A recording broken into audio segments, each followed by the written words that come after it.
I think it's a strange thing to do. I think it's a strange thing to threaten our allied countries, and I don't understand what he is doing. Imagine waking up and realizing that your own country has been bought by another country's leader. Some president casually bought a whole other country like it's an eBay listing. That's exactly what happened in 2019 when then-President Donald Trump stated that the United States should buy Greenland. At the beginning, people believed he was only joking around. Why would the US want to buy Greenland? It's a big, cold island. But President Trump was serious, really serious. He viewed Greenland as a critical piece of land, not only because of its size, but also because of what lies beneath the ice and its position on the global map. People really don't even know if Denmark has any legal right to it. But if they do, they should give it up because we need it for national security. That's for the free world. The new U.S. President, Donald J. Trump, is in the news for suggesting that the U.S. should buy Greenland from Denmark. He mentions national security reasons and hasn't dismissed the idea of using economic or military means to achieve this. Some news stories have described this as the U.S. trying to stop China in the Arctic and keep it from getting a foothold in Greenland. You have Russian ships all over the place. We're not letting that happen. Trump has mentioned noticing Chinese and Russian ships everywhere. China has been pulling back from Greenland in recent years, but after some actions by Denmark and the United States, it seems that Trump might have different reasons. During Trump's first term as president, 2017 through 2021, the United States increased its involvement with Greenland because of worries about Chinese interests and attempts to set up a presence on the island. China's efforts to invest in Greenland have already caused some debate. In 2016, a company from Hong Kong was interested in buying a closed Danish naval base. Then, in 2018, a Chinese state-owned company made a bid to improve and update the runways at airports in Greenland. Copenhagen ended up blocking both initiatives. Companies from China have taken part in looking for minerals in Greenland at different times, but either these companies stopped caring or the Greenlandic government put a stop to the projects. A key example is the Kvanefjeld Rare Earth Exploration Project, where the Chinese company Shenge Resources bought a share. This project is currently on hold because of environmental issues, and it doesn't seem likely to start up again in the next few years. Some parts of the Chinese government are interested in Greenland because of its minerals and important location. However, thinking that these investments are just about taking Greenland's minerals or gaining a strategic position in the Arctic makes the situation too simple. Greenland likely worked hard to attract Chinese investment. Greenland often went to the yearly China Mining Conference in Tianjin and sent groups of business people to China. Even though it says it is open for business, Greenland has had a hard time getting foreign investment. In this situation, building a relationship with China has worked well for Nuuk, as it has pushed Europe and the United States to provide their own investments to compete with Chinese offers. Since 2019, the U.S. has opened its consulate in Nuuk again, worked with Greenland on finding minerals, and given economic aid to the island. The current setup allows the United States military to access Greenland through its defense deal with Denmark, which has successfully kept China from establishing a presence there. The United States has a military base in northern Greenland called the Pituffik Space Base, which used to be known as Thule Air Base. If the United States wants to increase its military presence in Greenland, Denmark probably won't be against it.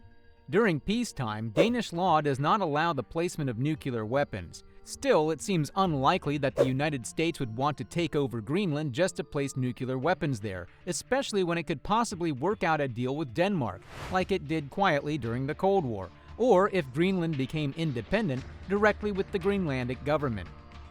Now, why does Trump want to get Greenland? One idea is that even though China has been mostly kept away from Greenland, Trump wants to make sure it stays that way. He might think that having the United States directly manage Greenland is the best way to get this done, even if it appears expensive or not needed. For a lot of people, Greenland may look like a chilly, frozen, and deserted area. Most of the island is covered in ice, with only about 56,000 people living there, which is a lot less than the population of a small town.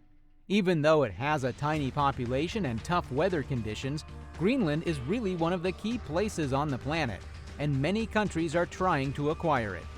And there are many reasons to why countries want it. The top 3 most powerful countries, the US, China, and Russia, are after it, and there are 3 main reasons why the world's strongest countries, such as the United States, China, and Russia, are competing for influence over Greenland. The main and most crucial reason is that its spot is great for protecting the military and for worldwide trade. And apart from that, it has a lot of important natural resources. Furthermore, climate change is causing the Arctic ice to melt, which makes Greenland even more important. Greenland is also very important for military aspects. Imagine the world as a big chessboard, where strong countries are placing their pieces in the best spots to take charge. Greenland is like a strong chess piece because of its position. When you check out a world map, you'll see that Greenland is located right in the middle of North America and Europe. That means that anyone with power over Greenland can 1. Keep an eye on both North America and Europe, 2. Manage important trade paths between the 2 lands, 3. Utilize it as a military station to watch for enemy movements in the Arctic. For many years, the United States has seen Greenland as important for military reasons. The U.S. has run Thule Air Base, an important military base in northern Greenland since World War II. Thule Air Base is a very important U.S. military base in the world. It is very important for America's safety because it helps to warn us early about missile attacks. Picture a scenario where a hostile nation sends nuclear missiles aimed at the United States. If there's no early warning, the U.S. won't have much time to respond. Thanks to Thule Air Base, the U.S. can spot dangers earlier and act more quickly. Now here's why Thule Air Base is important. If a country that is not so friendly, like Russia or China, fires a missile, the base can spot it quickly, allowing the U.S. to respond in time. Russia, China, and some other nations have increased their activity in the Arctic region, and the U.S. is using this base to keep an eye on every activity that's being done in this region. If there was no Thule Air Base, the U.S. would miss out on an important way to protect itself from possible dangers from other nations with presence in the Arctic region. This is precisely why the U.S. wants to keep and even boost its influence in Greenland.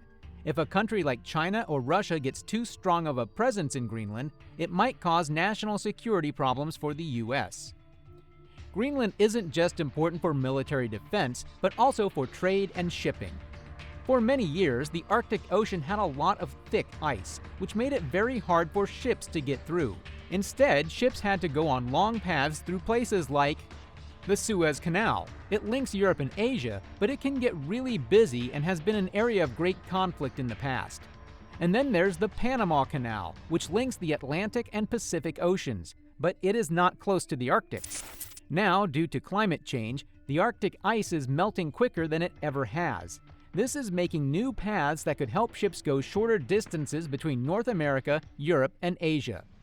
If these new paths become completely available, they might 1. Make shipping faster between big countries, 2. Reduce transportation costs for companies everywhere, 3. Allow countries that manage these routes to have more influence in global trade. Greenland is at the center of these changes. As shipping paths in the Arctic gain significance, nations with power over Greenland will also have a role in deciding who can use these paths. Even though these countries see Greenland's great economic and strategic possibilities, developing these resources is not an easy job. Greenland is a tough place for big extraction projects because of its rough weather, insufficient infrastructure, high costs to operate, and strict environmental regulations. Also, Greenland's native people are split on whether these resources should be used or not. Some people in Greenland see resource development as a way to become more independent from Denmark, while others worry it might harm their traditional lifestyles and hurt the delicate Arctic environment. Even though other countries are still interested in Greenland's many natural resources, it's clear that the people of Greenland will be the ones to choose their island's future. However, as global temperatures increase, Arctic ice will melt at a high speed, revealing previously undiscovered resources of minerals, oil, gas, and fresh water. This change has sparked more interest in Greenland, especially from countries that are rushing to get important materials for the world's move to cleaner energy and better technology. Greenland has a lot of natural resources that could be very useful, but getting and using them is not easy at all. The island's tough weather, faraway location, and environmental dangers make it hard to develop resources on a big scale. Even with these difficulties, countries keep trying to gain influence over Greenland, wanting to get to its valuable resources before others can. Greenland has a lot of important resources, including many rare earth elements. These minerals are very important for today's technology. These minerals are important for making electric car batteries, wind turbines, solar panels, smartphones, computers, and advanced military gear. Without special minerals, many of today's key industries would have a hard time working. Right now, China leads the world in making rare earth minerals, handling over 80% of the output. This control has given China a lot of economic and political strength, as countries that need these materials have to rely on Beijing to get them. This dependence has caused worries in the United States and Europe, especially lately as tensions with China have grown over trade problems, military matters, and safety issues. The West views Greenland's mineral resources as a chance to lessen its reliance on China and create a safer supply chain for these important minerals. China is very interested in Greenland's rare earth deposits and has tried to set up mining projects on the island. But one of the biggest Chinese-supported mining projects stopped after Greenland said no to uranium mining. Because uranium is usually found with rare earth elements, this rule made it hard for China to continue with its plans. Also, rising tensions between China and the United States have made it more difficult for Chinese companies to work in Greenland without getting resistance from Western governments. Even though Greenland has a lot of minerals, big mining hasn't really started there yet. In 2023, just 2 mines were working, and many others were still just starting to be developed. The future of mining in Greenland is unclear, as the people of Greenland have different opinions on the matter. Some think that mining might help the economy and make Greenland less dependent on Denmark, but others worry about the harm to the environment and the chance that outside companies could take advantage of Greenland's resources. In 2007, the U.S. Geological Survey thought that Greenland's offshore waters might have a lot of oil and gas reserves. This finding caught the eye of big energy companies and foreign investors who wanted to explore Greenland's fossil fuel possibilities. At one point, people thought Greenland might become a big oil-producing country similar to Norway, which has created a successful economy from its North Sea oil business. In 2021, Greenland's government made an important choice that changed the direction of its energy future. The government said it will stop giving out new licenses for oil and gas exploration, which means there won't be any big fossil fuel extraction on the island anymore. Greenland's leaders mentioned a few important reasons for this choice, such as the expensive extraction costs, the dangers of environmental accidents, and the worldwide shift to renewable energy. Drilling for oil and gas in the area would probably lead to more warming, since burning fossil fuels is a major reason for climate change. Greenland took a strong step by stopping new oil and gas projects, showing its commitment to protecting the environment and promoting sustainable growth. Even though Greenland has not yet used its oil and gas resources, some experts think that energy markets around the world might change in the next few decades, possibly making it more appealing to extract fossil fuels in Greenland. But right now, Greenland's government has not shown any interest in changing its direction. Moreover, as climate change causes more droughts and water shortages around the world, Greenland's fresh water supplies have gained more attention. The ice sheet in Greenland contains about 20% of the world's fresh water, making it one of the biggest sources of clean water on Earth. Some experts think that Greenland might be able to send fresh waters to countries that really need it. This could happen by moving icebergs to places with little water or by creating big water bottling businesses. Even though the thought of selling fresh water sounds good, it isn't a big business in Greenland right now. Moving large amounts of water would need expensive systems and careful planning.